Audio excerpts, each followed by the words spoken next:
بصي بقى، لو انتي من الناس اللي بتشوفي مكياج العيون على الانترنت وتقولي ازاي بيطلع حلو كده، استني بس الفيديو ده للآخر، لأنك هتشوفي أكتر من فكرة تخلي شكل العين يتغير تماماً.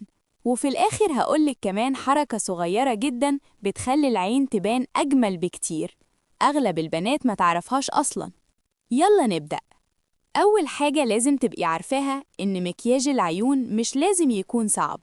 المشكلة إن ناس كتير بتفتكر إن الموضوع محتاج أدوات كتير وخبرة سنين، والحقيقة إن شوية خطوات بسيطة ممكن تعمل فرق كبير جداً في الشكل.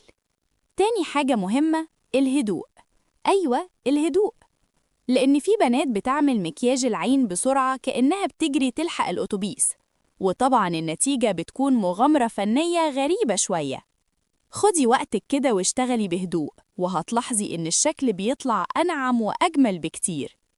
دلوقتي ركزي في العين كويس، لأن أحياناً حركة صغيرة جداً في المكياج ممكن تغير شكل العين بالكامل. في ناس بتحب العين تبان أوسع، وفي ناس بتحبها تبان أكتر تحديداً. والحلو إن مكياج العيون بيديكي حرية تغيري الشكل بسهولة. بس خليني أقولك سر صغير، أغلب البنات اللي مكياجهم بيطلع حلو جداً مش السر عندهم في المنتجات، السر في الدمج. أيوة، الدمج. لو الدمج اتعمل صح، المكياج كله بيبان ناعم كأنه معمول عند ميك اب ارتست محترف. ومن أهم الحاجات كمان شكل الخط اللي بيتعمل فوق الرموش. الخط ده لو اتعمل بطريقة بسيطة ممكن يخلي العين شكلها جذاب جدا. بس أهم نصيحة، ما تحاوليش تعملي الشكل المثالي من أول مرة.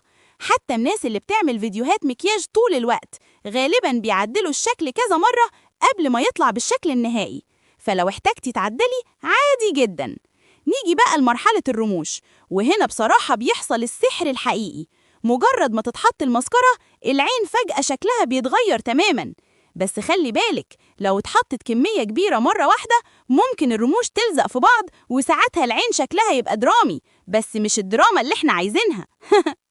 الأحسن إنك تحطي طبقة خفيفة، وبعدين لو حابة زودي بهدوء.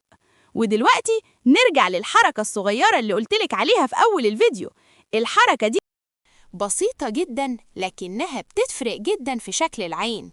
مجرد لمسة خفيفة في المكان الصح بتخلي العين تبان أفتح وأجمل فوراً.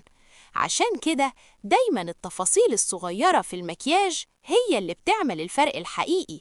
وفي الآخر أهم حاجة تفتكريها إن المكياج تجربة ممتعة. جربي أكتر من شكل وغيري الستايل من وقت للتاني. مرة خلي المكياج بسيط وناعم، ومرة جربي حاجة مختلفة شوية. الفكرة كلها إنك تلاقي الشكل اللي يخليكي حاسة إنك واثقة في نفسك ومبسوطة. ولو وصلتي لحد هنا في الفيديو يبقى أكيد مكياج العيون بيهمك فعلا. جربي الأفكار اللي شفتيها وقوليلي أي شكل عجبك أكتر، وأشوفكم في فيديو جديد بأفكار أجمل لمكياج العيون.